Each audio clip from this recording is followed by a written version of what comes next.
After work, I often go for a walk, sometimes with something on my mind. I find clarity here. Today, I had one of those moments. I thought, you know what? I might as well share it with you. This happened to me. In the early years of my UK career, I shared an idea during a meeting. I spoke clearly and respectfully, just the way I was brought up to. No one responded. Moments later, someone else said something quite similar.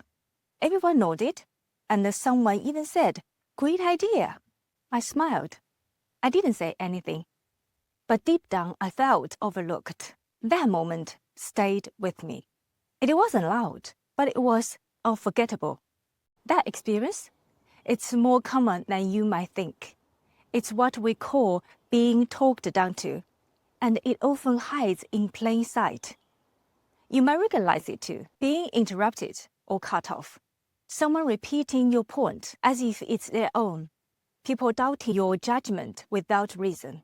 Patronizing comments like, "You probably don't understand this," but getting things explained to you that you already know, especially when you are experienced. In UK workplaces, this kind of behavior is rarely loud or direct. But it's real, and it wears you down. If you're a first-generation professional, especially if English isn't your first language, it often comes down to a mix of unconscious bias, cultural misunderstanding, and the mistaken belief that being polite means being unsure. Those early experiences never fully left me. They shaped how I carried myself. And today, I want to share 3 lessons I wish I had known earlier, tools that helped me find my voice and confidence in UK workplaces. These aren't just ideas. They are practical shifts I still use and I now share with those I coach. Number 1, performance is not enough. Presence matters. I used to believe that good work would speak itself. And yes, quality does matter. But in many workplaces, people also notice how you show up. Your tone, your posture, your eye contact, that calm presence when you speak. Tip: if someone cuts you off, stay calm and say, "If I may, I would like to finish what I was saying." It was respectful, clear, and it signals I'm still speaking. Number 2, you can be polite without disappearing. A manager once said to me, "You're very easy to manage." At that time, I took it as a compliment. Later, I realized it. It meant I never pushed back, never challenged anything. Being kind doesn't mean staying silent. You can disagree without being difficult. You can be kind, you can still have boundaries. Tip: try phrases like, "Thank you, I appreciate your view. May I offer a different perspective?" That's helpful. If it's all right, I would like to return to something I mentioned earlier. These are simple shifts, but they keep you visible without changing who you are. Number 3, growth happens when we lift others too. I once worked with a soft-spoken professional who reminded me of my younger self. He was polite, quiet, always saying, "No worries," even when things clearly aren't okay. At our initial consultation, he said, "I just want to do my job and not cause problems." I understood that completely, but I also saw how others were overlooking him because of that silence. So I designed a program for him with some achievable and stretch goals.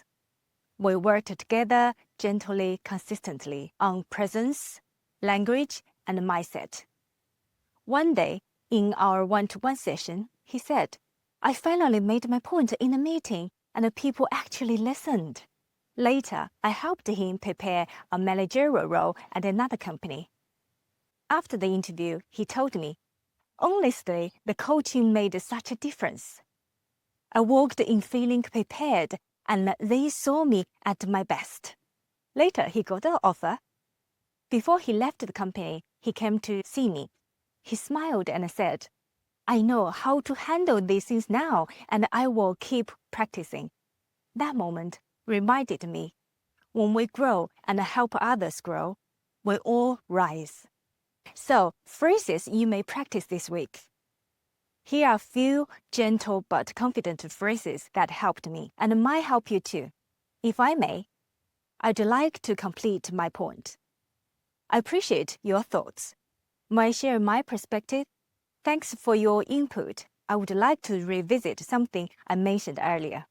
You don't have to speak loudly, but you do need to speak clearly and consistently. If this is you, you've ever felt dismissed, questioned, or underestimated, it doesn't mean you lack of ability. It may simply mean others haven't learned to hear you properly yet. You can shift that step by step, not by becoming someone else, but by standing your ground with clarity and grace. Looking back, I'm grateful for those early challenges. They shaped the way I lead today, not through volume or force, but through calm communication, self-respect, and a quiet consistency.